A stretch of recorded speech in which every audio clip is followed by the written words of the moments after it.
Bonjour à toutes, bonjour à toutes, bienvenue sur les vidéos de la taupe, j'espère que vous allez bien.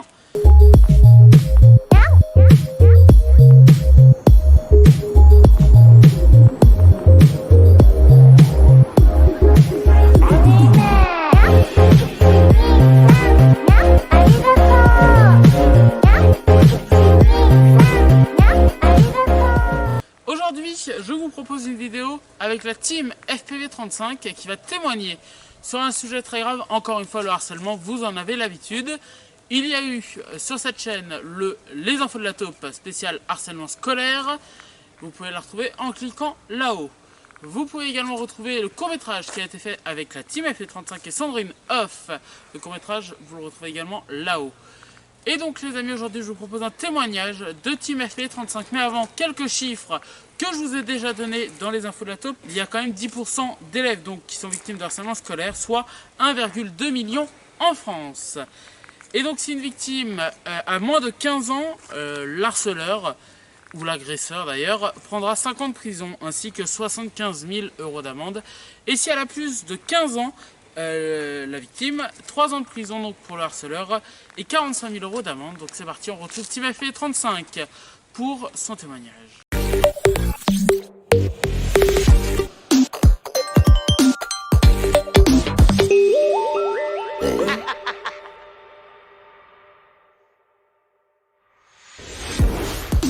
Près de 700 000 élèves seraient affectés chaque année par le harcèlement scolaire, d'après le ministère de l'Éducation nationale. Un chiffre qui en dit long sur l'ampleur du phénomène. Mais de quoi s'agit-il exactement?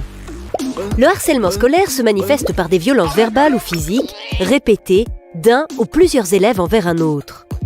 Une violence qui produit l'isolement de la victime, pouvant alimenter des tendances dépressives ou suicidaires et provoquer du décrochage scolaire. Ces violences se basent essentiellement sur le rejet de l'autre à cause de son apparence physique, de son genre, d'un handicap ou de son appartenance à un groupe social ou culturel. À l'école, ce phénomène concerne essentiellement les élèves du primaire et du collège. L'association e-enfance estime qu'entre 2 et 3 enfants en sont victimes par classe. Les filles sont davantage touchées que les garçons et ces violences peuvent aussi s'exercer hors du cadre de l'école, via l'anonymat des réseaux sociaux notamment. Le cyberharcèlement concernerait 1 élève sur 5 selon le ministère de l'Éducation nationale. Le harcèlement scolaire est interdit et puni par la loi. Le code pénal condamne les harceleurs à une amende pouvant aller jusqu'à 45 000 € et 3 ans de prison. Le harcèlement peut aussi être qualifié de violence volontaire, passible de 2 ans et demi à 7 ans de prison selon les cas. Et si dans ce dernier cas la victime était mineure au moment des faits, elle peut porter plainte jusqu'à ses 38 ans. Mais alors, comment expliquer que ces violences continuent d'exister à l'école? Parce que pour les parents et les enseignants, le harcèlement est un phénomène difficile à diagnostiquer et à distinguer parfois d'une simple dispute. Avec le numérique, les réseaux sociaux rendent la violence invisible aux adultes et la victime préfère souvent garder le silence par honte ou par peur de représailles. Mais pour lutter contre le harcèlement, la loi ne suffit pas. Il faut avant tout que les victimes acceptent de parler de leurs souffrances. Depuis 2015, le ministère de l'Éducation nationale a créé une journée nationale en novembre pour sensibiliser les enfants, les parents et les enseignants et inciter les élèves victimes ou témoins à en parler aux adultes. Un numéro vert, le 30-20, apporte aussi des solutions juridiques et psychologiques aux familles et aux éducateurs. Enjeu majeur pour la réussite de tous les élèves, la lutte contre le harcèlement est désormais une priorité de l'école. Pour endiguer ce fléau, chacun doit rompre la loi du silence et oser en parler. Donc les amis, je suis accompagné de Team FPV35. Salut Team. Salut. Alors Team FPV, tu as souhaité faire une vidéo pour nous parler du harcèlement. Oui. Vas-y, explique-nous un petit peu dans quelle situation le harcèlement a été vécu et par qui. Alors le harcèlement a été vécu parce que ma copine a subi de l'harcèlement. D'ailleurs, si tu regardes cette vidéo, je t'aime vraiment beaucoup. Je t'aime plus que tout, voilà. Donc en fait, elle a subi de l'harcèlement. Donc au jour d'aujourd'hui, elle est hospitalisée parce que des personnes ont harcelé ma copine tout simplement. Alors on va rentrer un tout petit peu plus dans l'histoire pour qu'on comprenne un peu. Dans quel genre d'hôpital? Psychiatrique. Alors est-ce qu'elle a eu des problèmes de folie? Est-ce que Alors, folie, non, mais par contre, elle a voulu se foutre en l'air, en gros. elle a fait plusieurs En fait, tentatives de ouais, suicide? comment expliquer, elle s'est coupé le bras, quoi. Elle s'est scarifiée. Scarifié, voilà. Voilà. Pourquoi? Parce qu'elle a voulu se foutre en l'air à cause des personnes qui ont fait subir l'harcèlement. Quelles sont les personnes qui l'ont harcelée? Quelles sont les personnes qui l'ont mis dedans? C'est des personnes de son école, j'ai envie de dire, lycée, collège, si je me trompe pas. Voilà. Donc c'est des gens voilà, de où elle était à l'école avant. Et est-ce que sa famille, ses proches ont fait quelque chose pour lui en sortir? Non. Alors, je la connais très bien, je lui ai déjà beaucoup parlé. Elle a été aussi victime de plusieurs choses, entre autres aussi de viol. Au pire, on pourra en reparler sur une autre vidéo qui sera d'ailleurs consacrée au viol dans quelques mois. Alors, elle est à l'hôpital depuis combien de temps maintenant? Ça va faire 1 an et presque 2 ans, si je me trompe pas, et bientôt elle va avoir une place dans un petit foyer. Ça, on va y revenir à la fin, c'est le truc un peu positif maintenant. Elle est rentrée donc il y a 1 an dedans. Elle était dans quel état quand elle est rentrée dans cet hôpital? Comment ça? Est-ce qu'elle était en mode déprimé? Est-ce qu'elle savait où elle allait? Elle savait... mais en fait, je ne saurais pas vous dire ça exactement parce que je ne sortais pas actuellement avec elle quand... À l'époque, tu sortais pas avec elle? Donc je pourrais pas vous dire exactement comment elle était au départ. Et ses parents ne font rien pour lui en faire sortir? Non. Et est-ce que, alors, tu es en couple avec elle depuis quand? Ça va faire depuis le 8 novembre 2020. Donc ça va faire 1 an dans quelques semaines. Et donc tu nous parlais il y a un instant qu'elle avait une place en foyer. Est-ce que tu peux nous expliquer qu'est-ce que c'est le foyer? C'est un foyer d'hébergement, un peu, si on peut dire ainsi. C'est pour retrouver une vie sociale. Voilà. Donc pour retrouver tout simplement une vie sociale, parce qu'elle est coupée un peu du monde à l'hôpital où elle est. Et si je peux vous dire comment elle était au départ que je l'ai eu chez moi, c'était vraiment effrayant. Parce qu'en fait, là-bas, là où elle est, ils leur donnent beaucoup de médicaments. Donc quand en fait elle était chez moi, elle était quasiment à l'ouest. Elle était shootée, si on peut le dire ainsi. Et donc, alors, elle était shootée, elle prenait beaucoup de médicaments, même moi quand je l'ai connue, quand je l'ai vue pour la première fois, elle prenait énormément de médicaments. Et donc, maintenant, est-ce qu'elle en prend beaucoup moins et est-ce qu'elle va beaucoup mieux? Beaucoup mieux depuis qu'elle est avec moi. Tu es un peu son médicament, comme on pourrait dire. Et donc, le foyer, sa place en foyer, ça pourrait être pour quand? Je pense en octobre. Octobre, voilà, donc vraiment dans quelques jours, dans quelques semaines maintenant. Et est-ce que ça lui convient? Est-ce qu'elle veut aller là-dedans? Bah oui, je pense qu'elle veut vraiment aller là-dedans parce qu'elle veut vraiment s'en sortir. Et donc, il y a... alors, elle est en couple avec toi. Je sais que vous avez des projets ensemble. Et donc, tu as voilà, cette envie d'habiter avec elle. Et est-ce que toi, ça ne te fait pas peur avec ce qu'elle a vécu et qu'elle soit à l'hôpital, tout ça? Est-ce que ça ne te fait pas peur d'habiter avec elle? Non, franchement non, parce que j'ai confiance maintenant. Vu son état, j'ai confiance. Et puis le foyer, ça va peut-être aussi lui permettre, de se sociabiliser et d'aussi apprendre à se gérer. Parce que je pense qu'elle doit avoir énormément de mal, ce qui est normal. Et donc voilà. Est-ce que tu as un message à dire pour le harcèlement dans cette vidéo? Alors si vous faites harceler, parlez-en. Faut en parler. Faut pas... comment dire? Faut pas rester sans rien faire. Faut en parler. Comme il disait dans une vidéo, il y a des associations, des trucs comme ça à contacter. Voilà, l'association Hugo, l'association Hugo, c'est asso-hugo.fr.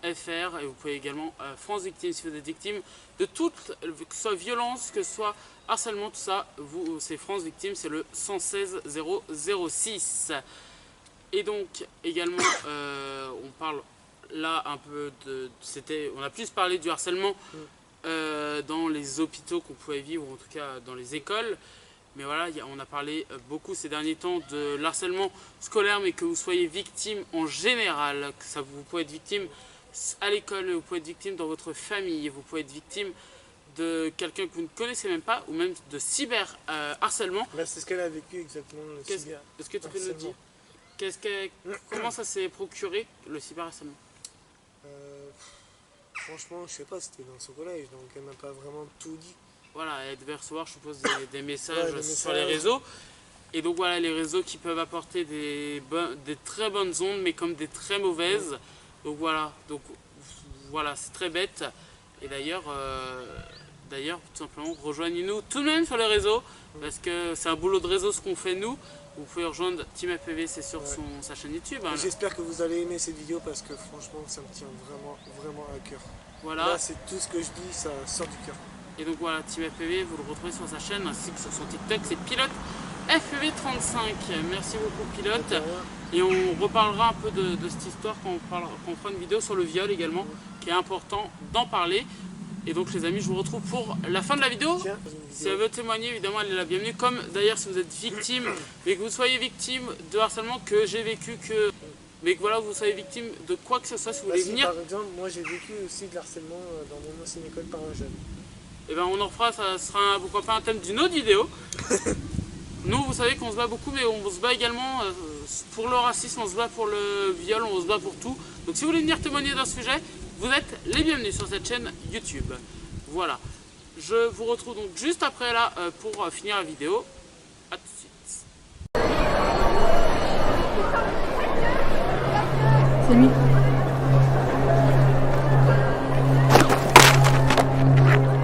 Il a un problème bouffon. T'as vu cette tête? Mais de toute façon, c'est une victime. Pourquoi il nous regarde?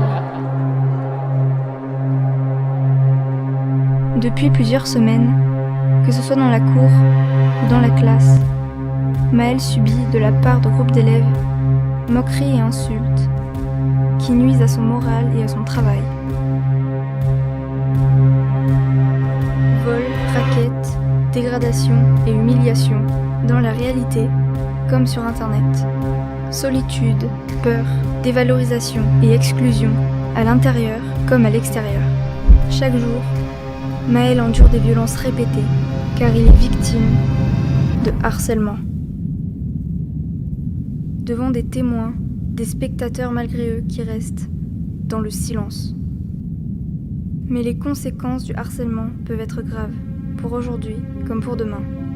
Alors maintenant, osons agir et dire stop. Ensemble, faisons un pas vers ceux qui ont besoin d'aide et ne laissons pas la situation s'aggraver. Parce que se taire, c'est laisser s'exprimer la violence. Parce que ne rien faire, c'est être complice. Parce que si l'on n'en parle pas, ça ne s'arrête pas. N'hésitons pas à signaler tout incident à un adulte de notre entourage qui saura nous venir en aide et trouver des solutions afin de régler le problème. Ou appelons le 30-20 pour en parler librement à des professionnels. Cessons d'être spectateurs et devenons les acteurs d'un avenir meilleur dans la confiance. Parce que le harcèlement, c'est ensemble qu'on l'arrête. Donc voilà les amis, je remercie Team FPV d'avoir accepté de témoigner et j'espère que ça lui aura fait du bien ainsi qu'à sa copine évidemment. Vous pouvez, comme on a dit que ça pouvait faire du mal, mais vous pouvez vraiment nous rejoindre sur les réseaux. On est là pour ça, on vous envoie que des bonnes ondes sur les réseaux sociaux, du moins on essaye. Donc mes réseaux sociaux, alors à la team c'est YouTube, c'est Team FPV35, vous pouvez le retrouver également sur TikTok, c'est Pilote FPV35 et vous pouvez également me retrouver sur les réseaux Instagram, c'est Jean-René Lataupe, sur TikTok c'est Jean-René Lataupe off et vous pouvez me retrouver donc sur cette chaîne YouTube ainsi que sur la chaîne Les Lives de Lataupe. Et donc les amis, je vous retrouverai lundi pour visiter la petite mousserie à la gare. Je suis ravi de faire ce partenariat avec eux. Et je vous embrasse et je vous aime très fort. Et profitez de la vie, c'est tout. Pas de règles dans son jeu, de toute façon. Il suffit de se détester, tu connais la chanson. Ça part de rien, tu sors des coups, le cœur bien abîmé. Et dans ta tête, c'est la guerre, les problèmes font qu'empirer. Mais t'y penses pas, t'as pas le choix parce que personne n'est là. Et puis tu craques, tu fonds en larmes et tu regardes tes bras. Seul dans ta chambre, assise dans le noir, tu ne cesses de pleurer. Tu penses à tout ce qu'on t'a fait depuis que t'es arrivé. T'as juste envie de tout virer et de tout balancer. Mais prise au piège dans cet enfer, c'est toi que tu vas briser.